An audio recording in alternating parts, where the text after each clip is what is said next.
Scam പ്രൊമോഷന്റെ ഒരു കാര്യം വന്നിട്ടുണ്ടായിരുന്നില്ലേ? അത് സത്യം പറഞ്ഞാൽ ഞാൻ അതിരുന്ന് കണ്ടിട്ട് എന്താ സംഭവം എന്ന് എനിക്ക് ആക്ച്വലി മനസ്സിലായി. പിന്നെ ബ്ലെസ്ലിയുടെ ഒരു സ്റ്റോറിയും കൂടെ എടുത്ത് പിന്നെ അല്ലാതെ കുറെ യൂട്യൂബേഴ്സ് അത് ചെയ്ത് തുടങ്ങിയപ്പോഴാണ് ഞാൻ ഇത് എന്താ സംഭവം എന്ന് അറിയാൻ, അതെ ഇപ്പോഴും എന്താണെന്ന് അറിയാൻ വേണ്ടി മൊത്തത്തിൽ ഒരു വീഡിയോ ഇരുന്ന് കണ്ടത്. അവര് കറക്റ്റ് ആയിട്ട് കാര്യങ്ങൾ ഇങ്ങനെ പറഞ്ഞു തരുമല്ലോ. ശരിക്കും അത് എന്തായിരുന്നു സംഭവിച്ചത്? സത്യത്തിൽ എനിക്കിങ്ങനൊരു ഇത് വന്നപ്പം ഇപ്പം എന്തായാലും ഒബ്വിയസ്ലി നമുക്ക് ഫോളോവേഴ്സ് ഉണ്ടാകുമ്പോഴും അല്ലെങ്കിൽ വ്യൂവേഴ്സ് ഉണ്ടാകുമ്പോൾ നമുക്ക് ഇങ്ങനത്തെ വീഡിയോസൊക്കെ ചെയ്യാനൊക്കെ വരുമല്ലോ. അപ്പം എൻ്റെ കാര്യങ്ങളൊക്കെ നോക്കുന്ന ആളുണ്ട്, ഒരു ഏട്ടനുണ്ട്. ആ ഏട്ടനാണ് അത് കഴിഞ്ഞിട്ടേ എൻ്റെ അടുത്ത് വരുള്ളൂ. ആ ഏട്ടനാണ് ബാക്ക്ഗ്രൗണ്ടും എല്ലാം വെരിഫൈ ചെയ്ത് എല്ലാം നോക്കിയിട്ടാണ് പറയാം. അപ്പം ഞാൻ കൂടുതൽ അത് അന്വേഷിക്കാറില്ല. എനിക്കറിയാം വർഷങ്ങളായിട്ട് ചെയ്യുന്നതാണല്ലോ. വർഷങ്ങളായിട്ടല്ല, മാസങ്ങളായിട്ട്. ഓക്കെ. അപ്പം അവരെന്തോ സർട്ടിഫിക്കറ്റും കാര്യങ്ങളൊക്കെ സെൻഡ് ചെയ്ത് കൊടുത്തിട്ടുണ്ട് അങ്ങനെയൊക്കെ. അപ്പം ഞാനത് സത്യത്തിൽ ഞാനിവിടെ ഞാൻ ശരിയാണെന്ന് പറയുന്നില്ല. കാരണം എൻ്റെ 10 തെറ്റുണ്ട്. അത് ഞാൻ ഓൾറെഡി ഞാനിത് ചോദിച്ചത് എന്തായിരുന്നു അത് സംഭവം എന്നുള്ളത്. ലൈക്ക് ഇപ്പൊ കാണുന്നവർക്കും എത്തിക്കോട്ടെ, എനിക്കും അത് അറിയണം എന്നുള്ളതുകൊണ്ടാണ് ഞാൻ ചോദിക്കുന്നത്. കാരണം ഞാൻ അതിനെക്കുറിച്ച് പിന്നെ ഒന്നും ഞാൻ സംസാരിച്ചിട്ടില്ല സത്യത്തിൽ. അതിന് ഇപ്പോഴും പ്രശ്നങ്ങൾ നടന്നുകൊണ്ടിരിക്കുകയാണെന്ന് എനിക്കറിയാം. അപ്പം ഈ വീഡിയോ ഞാൻ അപ്ലോഡ് ചെയ്ത് കഴിഞ്ഞപ്പം അപ്പം തന്നെയാണ് ഈ സ്കാം അലേർട്ടിൻ്റെ ഇത് വന്നത്. എന്തോ 10 മിനിറ്റ്സിലോ അങ്ങനെ എന്തോ ആണ് ആ സംഭവം വന്നത്, സ്കാം അലേർട്ടിന് വന്നിട്ട്. ഞാൻ അപ്പം തന്നെ ആ വീഡിയോ ഡിലീറ്റ് ചെയ്തു. സത്യത്തിൽ ഞാൻ ഒരിക്കലും ഒരാൾക്കൊരു റോങ് ഇൻഫർമേഷൻ കൊടുക്കണം എന്ന് വെച്ചിട്ട് ഒരു വീഡിയോ ഞാൻ എൻ്റെ യൂട്യൂബ് ചാനലിൽ എൻ്റെ ഇൻസ്റ്റഗ്രാമിൽ ഞാൻ ഇട്ടിട്ടില്ല.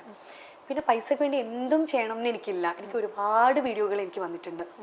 സത്യം പറഞ്ഞാൽ എനിക്ക് ബിഗ് ബോസിന് ഇറങ്ങിയപ്പോഴും എനിക്ക് ഇതുപോലത്തെ ഈ ക്യാഷ് ഇട്ടിട്ടുള്ള സംഭവത്തിൻ്റെ കുറേ വീഡിയോ പ്രൊമോഷൻ എനിക്ക് വന്നിട്ടുണ്ട്. ഞാൻ അതൊന്നും എടുത്തിട്ടില്ല. ഇതാണെങ്കിൽ പോലും ഞാൻ അതിലെവിടെയും ഞാൻ ഒരാളോട് ക്യാഷ് ഇൻവെസ്റ്റ് ചെയ്യണമെന്നോ അങ്ങനെയൊന്നും ഞാൻ ഇതിൽ പറയുന്നില്ല. ഇങ്ങനൊരു വ്യക്തി ഉണ്ട്, ഈ വ്യക്തിൻ്റെ അടുത്ത് നിങ്ങൾക്ക് ഇത് ചെയ്യാൻ താല്പര്യം ഉണ്ടെങ്കിൽ നിങ്ങൾ ഈ വ്യക്തിനെ കോൺടാക്ട് ചെയ്താൽ അത് ഇൻസ്റ്റഗ്രാമിൽ മെസ്സേജ് അയച്ചാൽ അവർ ഹെൽപ്പ് ചെയ്യും. അത്രയും ഞാൻ അതിൽ മെൻഷൻ ചെയ്തു. അത് ഞാൻ സ്കാം ആണെന്ന് പറഞ്ഞപ്പോൾ തന്നെ ഞാനത് ഡിലീറ്റ് ചെയ്തു. കാരണം എനിക്കൊരാൾക്കൊരു റോങ് ഇൻഫർമേഷൻ കൊടുക്കണ്ട. ഓക്കെ. ഇതിൽ സത്യത്തിൽ പറ്റിക്കപ്പെട്ടത് ഞാനും കൂടിയാണ്. ഇപ്പം ഇതിൽ ക്യാഷ് ഇൻവെസ്റ്റ് ചെയ്തു എന്ന് പറഞ്ഞിട്ട് ഇപ്പോൾ ഒരു വ്യക്തി വന്നിട്ടുണ്ടല്ലോ ഈ ഒരു ഇതിൽ. അപ്പം അവരെങ്ങനെ ഞാൻ എത്രയാണോ ഇതിൽ എമൗണ്ട് പറഞ്ഞാൽ എനിക്ക് ആ എമൗണ്ട് കംപ്ലീറ്റ്ലി എനിക്ക് കിട്ടിയിട്ടില്ല സത്യത്തിൽ.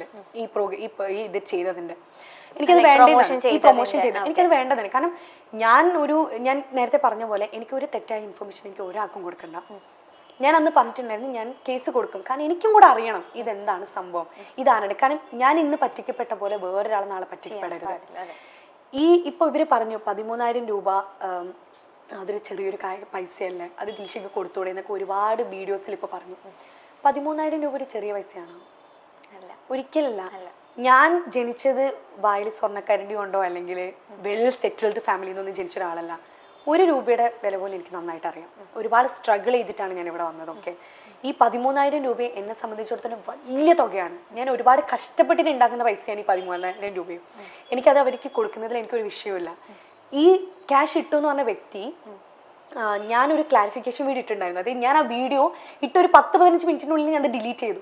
അപ്പം തന്നെ അത് കഴിഞ്ഞ് ഞാൻ നൈറ്റ് എന്തോ ഒരു ക്ലാരിഫിക്കേഷൻ വീഡിയോയിൽ ഞാൻ പറഞ്ഞിട്ടുണ്ട്, ഇങ്ങനെയാണ് സംഭവം, എൻ്റെ അടുത്ത് പറ്റിപ്പോയി തെറ്റാണ്, നിങ്ങൾ എന്നോട് ക്ഷമിക്കണം എന്നൊക്കെ പറഞ്ഞൊരു വീഡിയോ ഇട്ടുണ്ട്.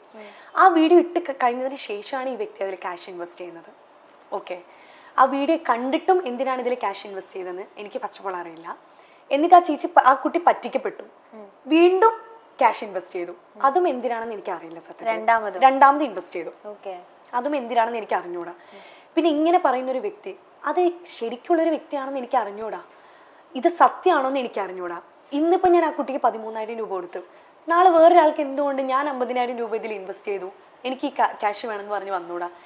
ഞാൻ അങ്ങനെ ഡീൽ ചെയ്യുന്നതിന് പകരം ഞാൻ കേസ് കൊടുക്കുകയാണ് ചെയ്തത്. ഞങ്ങൾ ഇവരുടെ അടുത്ത് പറഞ്ഞു ഞങ്ങൾ കേസ് കൊടുക്കാൻ പോവാണ് ഇതിനെതിരെ. ഇന്ന് കൂടെ എനിക്ക് വക്കീലുമായിട്ട് എനിക്ക് മീറ്റിംഗ് ഉണ്ട്. അതിനും കൂടിയാണ് ഞാൻ ഇന്ന് ഇങ്ങോട്ടേക്ക് വന്നത്. ഞാൻ ഇതിനെ വെറുതെ വിടാൻ ഉദ്ദേശിച്ചിട്ടല്ല. എൻ്റെ അഡ്വക്കേറ്റാണ് എൻ്റെ അടുത്ത് പറഞ്ഞത്, ഈ പറഞ്ഞ വ്യക്തിക്ക് ക്യാഷ് കൊടുക്കരുത്, ഈ കേസ് എന്താവും എന്ന് ഞാൻ പറഞ്ഞതിന് ശേഷം മാത്രമേ ഈ ക്യാഷ് കൊടുക്കാൻ പാടുള്ളൂ, അല്ലാത്ത പക്ഷം ക്യാഷ് കൊടുക്കരുത്. Hello! Start a SmileyTrips.com franchise at just $1 lakh. Contact SmileyTrips.com now. എങ്ങനെ മനസ്സിലായേ അതായത് ആ വീഡിയോ റിമൂവ് ചെയ്തതിന് ശേഷമാണ് ഇത് ഇൻവെസ്റ്റ് ചെയ്തതെന്നുള്ളത്? ആ കുട്ടി പറഞ്ഞു, നമ്മളടുത്ത് കോൾ ചെയ്തിട്ടുണ്ടായിരുന്നു, എൻ്റെ അനിയത്തിനെ വിളിച്ചിട്ടുണ്ടായിരുന്നു. അപ്പം അനിയത്തിനെ വിളിച്ചപ്പോൾ പറഞ്ഞു ഇങ്ങനെ ഇന്ന സമയത്താണ് ഞാൻ ക്യാഷ് ഇൻവെസ്റ്റ് ചെയ്തതെന്ന് ആ കുട്ടി പറഞ്ഞിട്ടുണ്ടായിരുന്നു. അപ്പൊ എൻ്റെ അനിയത്തി ചോദിച്ചു, അതിന് മുന്നേ ഞങ്ങൾ ക്ലാരിഫിക്കേഷൻ വീഡിയോ ഇട്ടുണ്ടായിരുന്നല്ലോ, അപ്പം അത് കണ്ടിട്ട് എന്തിനാണ് ക്യാഷ് ഇൻവെസ്റ്റ് ചെയ്തത്? അപ്പൊ കുറെ കിടന്ന് ഇങ്ങനെ പഠിക്കുന്നൊക്കെ ഉണ്ടായിരുന്നു. അപ്പം എനിക്ക് സത്യത്തിൽ ഞാൻ ഒരു റോങ് ഒരു ഇൻറ്റൻഷൻ കൂടിയായിട്ടല്ല ഞാൻ ഈ ഒരു വീഡിയോ ചെയ്തത്. ഞാൻ ഒരാളടുത്തും എനിക്ക് ഒരു കാര്യം എന്ന് പറഞ്ഞാൽ ഇവർ ഇട്ടെന്ന് പറയുന്ന ക്യാഷ് അത് എൻ്റെ അക്കൗണ്ടിലോട്ടല്ല വരുന്നത്, അത് പോകുന്നത് ആ വേമിക എന്ന് പറഞ്ഞ കുട്ടിയുടെ അക്കൗണ്ടിലോട്ടാണ്. എനിക്കിതിൽ ഒരു ഉപകാരം കിട്ടാൻ പോകുന്നില്ല. ഇവർ ആര് ക്യാഷ് ഇട്ടാലും ഇവർക്ക് ഇനി ഡബിൾ അടിച്ചാലും അത് അവർക്ക് അടിക്കാൻ പോകുന്ന ക്യാഷാണ്, എനിക്കല്ല. അപ്പം ഞാനപ്പം ലൈക്ക് എൻ്റെ അഡ്വക്കേറ്റ് എൻ്റെ അടുത്ത് പറഞ്ഞു ക്യാഷ് ഒന്നും ഇപ്പം കൊടുക്കരുത്, കേസ് നമുക്ക് എന്തായി അറിഞ്ഞതിന് ശേഷം മാത്രം അവർ പറയുമ്പോൾ ചെയ്താൽ മതി. അതുകൊണ്ടാണ് ഞാൻ അതിനെ അങ്ങനെ ഡീൽ ചെയ്തത്. അല്ലാതെ ഇത്രയും പ്രോഗ്രാം ചെയ്യുന്നില്ലേ, ഒരു 13,000 രൂപ കൊടുത്ത് ആ കേസ് അങ്ങ് ഒതുക്കിക്കൂടെ എന്നൊക്കെ എൻ്റെ അടുത്ത് പലരും മെസ്സേജ് അയച്ചിട്ട് ഇതാക്കിയിട്ടൊക്കെ ഞാൻ ചോദിച്ചിട്ടുണ്ടായിരുന്നു. 13,000 രൂപ ഒരു ചെറിയ തുകയല്ല, അതൊരു വലിയ തുകയാണ്. ഈ കേസ് എനിക്കത് കൊടുക്കുന്നതിൽ എനിക്ക് വിരോധം ഉണ്ടായിട്ടല്ല. എനിക്കറിയാത്തൊരു വ്യക്തി ആ 13,000 രൂപ ഇട്ടിട്ടുണ്ടോ അല്ലെങ്കിൽ ഇത് സത്യമായിട്ടുള്ളൊരു സംഭവമാണോ ഒന്നും എനിക്കറിയില്ല. അപ്പം അതിനെ ഇങ്ങനൊരു രീതിയിൽ ഡീൽ ചെയ്യാതെ അതിനെ നിയമപരമായൊരു രീതിയിൽ ഡീൽ ചെയ്യണം എന്ന് മാത്രമേ ഞാൻ ചിന്തിച്ചിട്ടുള്ളൂ. അപ്പം ആ ഒരു രീതിയിൽ ഇപ്പം തന്നെ ഒരു വീഡിയോ ഇറങ്ങിയൊരു വീഡിയോ നോക്കുകയാണെങ്കിൽ ആ വ്യക്തി തന്നെ നമ്മൾ വിളിച്ച് പറഞ്ഞിട്ടുണ്ടായിരുന്നു ഇങ്ങനൊരു ചാനലിൽ നിന്ന് അങ്ങോട്ടാണ് കോണ്ടാക്ട് ചെയ്തതെന്ന്, ക്യാഷ് കിട്ടിയോ എന്ന് ചോദിച്ചിട്ട് അങ്ങോട്ടാണ് കോണ്ടാക്ട് ചെയ്തതെന്ന്. ആ വ്യക്തിക്ക് എന്തുകൊണ്ട് എന്നെ ഒന്ന് കോണ്ടാക്ട് ചെയ്തുകൂടാ, എന്താണ് ഈ കേസ്, എന്തുകൊണ്ട് 13,000 രൂപ കൊടുത്തില്ല എന്ന് ചോദിച്ചാൽ ഒരു ക്ലാരിഫിക്കേഷൻ എൻ്റെ അടുത്ത് നിർത്തും ഇല്ല. അപ്പം എനിക്ക് ഈ വീഡിയോ ഇടുന്ന ആളുകളോട് എനിക്ക് പറയാനുള്ളത്, ഒരുപാട് തമിഴിൽ ഞാൻ തട്ടിപ്പുകാരി എന്നൊക്കെ പറഞ്ഞിട്ട് ഒരാളെ തട്ടിച്ചിട്ടും ഒരു രൂപ പോലും ഞാൻ എടുത്തിട്ടില്ല. ആ വീഡിയോ ചെയ്തതിൻ്റെ കാശ് പോലും എനിക്ക് കിട്ടിയിട്ടില്ല സത്യത്തിൽ. ഓക്കെ, ഞാനത് അപ്പം തന്നെ ഡിലീറ്റ് ചെയ്യും, എനിക്ക് അതിന് 5 പൈസ വേണ്ട താനും. ഞാൻ ഒരുപാട് പ്രൊമോഷൻ വീഡിയോസ് ഞാൻ ചെയ്തിട്ടുണ്ട്, ചിലർക്ക് ഞാൻ ഫ്രീ ആയിട്ടും ചെയ്തു കൊടുത്തിട്ടുണ്ട്. അതെനിക്ക് ക്യാഷിനോടുള്ള ഒരു ആക്രാന്തം കൊണ്ടൊന്നല്ല, ഞാൻ കാരണം ഒരാൾക്കൊരു ഉപകാരം ഉണ്ടാവണമെങ്കിൽ അത് ഉണ്ടാവട്ടെ എന്നേ ഞാൻ ചിന്തിച്ചിട്ടുള്ളൂ. കാരണം ഞാൻ ഒരുപാട് സ്ട്രഗിൾ ചെയ്ത് വന്നൊരു കുട്ടിയാണ്.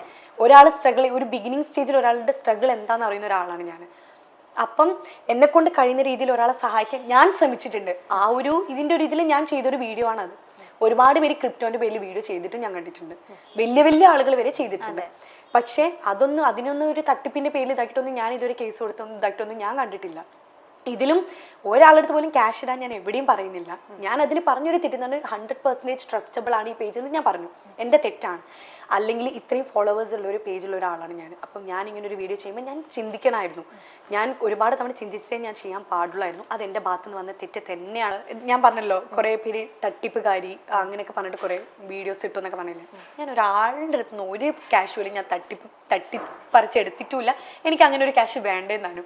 എനിക്ക് ഞാൻ തന്നെ കഷ്ടപ്പെട്ടുണ്ടാക്കുന്ന ക്യാഷ് മതി, എനിക്കത് തന്നെ ധാരാളം.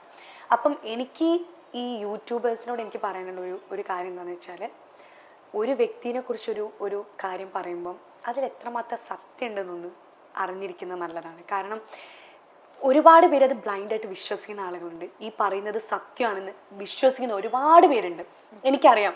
കുറെ ഇപ്പം ഇവരിട്ട വീഡിയോയിൽ ഒരുപാട് പേര് വിശ്വസിക്കുന്നുണ്ട് ഞാൻ ഒരുപാട് പേരെ പറ്റിച്ചിട്ടുണ്ടെന്നൊക്കെ. പക്ഷെ ഇവർക്ക് ആർക്കും അറിയില്ല ഇതിൻ്റെ പിന്നിൽ എന്താണ്, ഇതിൻ്റെ സത്യാവസ്ഥ എന്താണെന്നൊന്നും.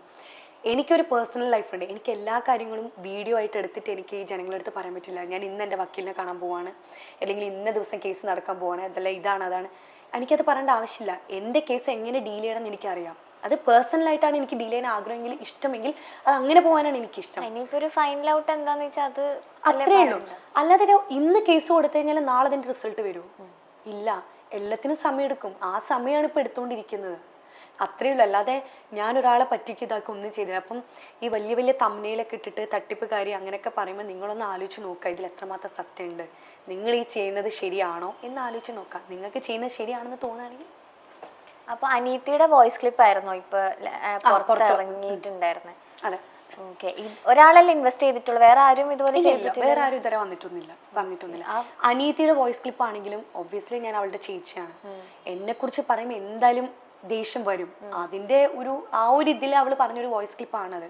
പിന്നെ ഓൾറെഡി നമ്മൾ ആ വ്യക്തിയുടെ അടുത്ത് കാര്യം പറഞ്ഞതാണ് ഇങ്ങനെയാണ് സംഭവം എന്നുള്ളത്. അനീതിനെ കോൺടാക്ട് ചെയ്തു. എന്റെ അനീതി നല്ല രീതിയിലാണ് ആ വ്യക്തിയായിട്ട് സംസാരിച്ചതും കാര്യങ്ങളൊക്കെ ഇതാക്കിയത്. ഇപ്പൊ അവളിപ്പോ പുറത്ത് UK പഠിച്ചുകൊണ്ടിരിക്കുക. അപ്പം അവിടെയും ഒരുപാട് മെസ്സേജുകൾ അയക്കുക, ഒരുപാട് കോളുകൾ ചെയ്യുക, മെസ്സേജുകൾ ചെയ്യുക, അങ്ങനെയൊക്കെ. അപ്പം എൻ്റെ അടുത്ത് അവൾ പറഞ്ഞു, എന്തായാലും സഹായിക്കാൻ നിങ്ങൾക്ക് ആളുകളുണ്ട്, നിങ്ങൾ എന്താന്ന് വെച്ചാൽ ചെയ്തോളൂ, ലൈക്ക് നമ്മൾ അതിനെക്കുറിച്ച് സംസാരിക്കേണ്ട ആവശ്യമില്ല എന്നുള്ള രീതിയിൽ. കാരണം നമുക്കറിയാം നമ്മൾ എന്താണ് ചെയ്തത്, അല്ലെങ്കിൽ നമ്മൾ എന്താണ് ചെയ്തുകൊണ്ടിരിക്കുന്നത് എന്നുള്ള കാര്യം നമുക്കറിയാം. അത്രയേ ഉള്ളൂ. ഓക്കെ, ഇപ്പൊ എന്തായാലും ഇത് ഫൈൻഡ് ചെയ്ത് ആരാണ് ചെയ്തതെന്നുള്ളത് നമുക്ക് കണ്ടുപിടിക്കാൻ പറ്റും തന്നെയാണോ അഡ്വക്കേറ്റ് പറയുന്നത്? അത് അതിനെക്കുറിച്ച് നമ്മളിപ്പോൾ ലൈക്ക് അതിപ്പോൾ നടന്നുകൊണ്ടിരിക്കുന്നേ ഉള്ളൂ. അതിപ്പോൾ കണ്ടുപിടിക്കാൻ പറ്റുമോ പറ്റില്ല എന്നുള്ളത് നമുക്ക് സത്യത്തിൽ അറിഞ്ഞൂടാം. കാരണം ഇത് ഇപ്പം എന്താ പറയാ, ഇങ്ങനെ ഒരുപാട് തട്ടിപ്പുകൾ ഇപ്പം നടക്കുന്നുണ്ട് സത്യത്തിൽ. ട്രോളൊക്കെ ഇരുന്ന് കാണാറുണ്ടായിരുന്നോ? ട്രോളോ? ട്രോളൊന്നും കാണുന്നില്ല എനിക്ക്. ദിൽഷ പക്ഷെ ഇപ്പൊ എന്ത് ചെയ്താലും ട്രോളാ, അതുകൊണ്ട് എനിക്ക് പ്രശ്നമില്ല. ട്രോള് മാത്രമല്ലല്ലോ വീഡിയോകളും. ബിഗ് ബോസ് മലയാളം 4ാം സീസൺ വിജയിയായിട്ടാണ് നമുക്ക് എല്ലാവർക്കും ദിൽഷയെ അറിയാവുന്നത്. ബിഗ് ബോസിന്റെ ഇത്രയും നാളത്തെ സീസണുകളിലെ ആദ്യ വനിതാ വിജയിയാണ് ദിൽഷ. ഒരു ഇന്ത്യൻ നടിയും നർത്തകിയും ബിഗ് ബോസ് റിയാലിറ്റി ഷോയുടെ ടൈറ്റിൽ ഹോൾഡറുമാണ്. ദിൽഷയെ മാത്രമാണ് ഇതുവരെ ഒരു വനിതാ കണ്ടസ്റ്റന്റ് ആയിട്ട് ജയിച്ചു വന്നിട്ടുള്ളത്. 2014 dance reality പ്രോഗ്രാമായ ഡിഫോ dance season 1 Dilsha മത്സരിച്ചത്. അതിൽ 5ാം സ്ഥാനത്ത് എത്തുകയും ചെയ്തു. പിന്നീട് കാണാ കൺമണി എന്ന സീരിയലിൽ അഭിനയിച്ചു. 2016 ഏഷ്യാനെറ്റ് ടെലിവിഷൻ അവാർഡിൽ മികച്ച അഭിനയത്തിനുള്ള അവാർഡ് വരെ ദിൽഷയ്ക്ക് ലഭിച്ചിട്ടുണ്ട്. ബിഗ് ബോസിൽ എത്തിയതോടെയാണ് ദിൽഷയെ പറ്റി കൂടുതൽ പേർ അറിയാനും സംസാരിക്കാനും ഒക്കെ തുടങ്ങിയത്. ഡോക്ടർ റോബിനുമായുള്ള അടുപ്പവും പിന്നീട് റോബിനെ ദിൽഷ പറ്റിച്ചു എന്ന തരത്തിലുള്ള ചില കാര്യങ്ങളും, റോബിന്റെ വോട്ട് കൂടി കിട്ടിയിട്ടാണ് ദിൽഷ ബിഗ് ബോസ് ജയിച്ചത് തുടങ്ങിയ പല കാര്യങ്ങളും നമ്മൾ ഇതിനടുത്ത് കേട്ടു. ഇപ്പോൾ റോബിന്റെ വിവാഹവുമായിരിക്കുകയാണ്. ബിഗ് ബോസിലുള്ള പല താരങ്ങളുമായിട്ടും പല മത്സരാർത്ഥികളുമായിട്ടും ദിൽഷ ഇപ്പോഴും വളരെ വലിയ സൗഹൃദം കാത്തു സൂക്ഷിക്കുന്നുണ്ട്. ദിൽഷയുടെ ഇന്റർവ്യൂസ് കാണുമ്പോൾ നമുക്ക് മനസ്സിലാകും റിയാസുമായിട്ടാണ് ദിൽഷയ്ക്ക് ഏറ്റവും നല്ല ഫ്രണ്ട്ഷിപ്പ് ഉള്ളത്. ഇപ്പോൾ റിയാസിനോട് തന്റെ വിവാഹമായി എന്ന് പറയുന്ന ദിൽഷയുടെ ഒരു ഇന്റർവ്യൂ ഭാഗമാണ് വൈറലായി മാറുന്നത്.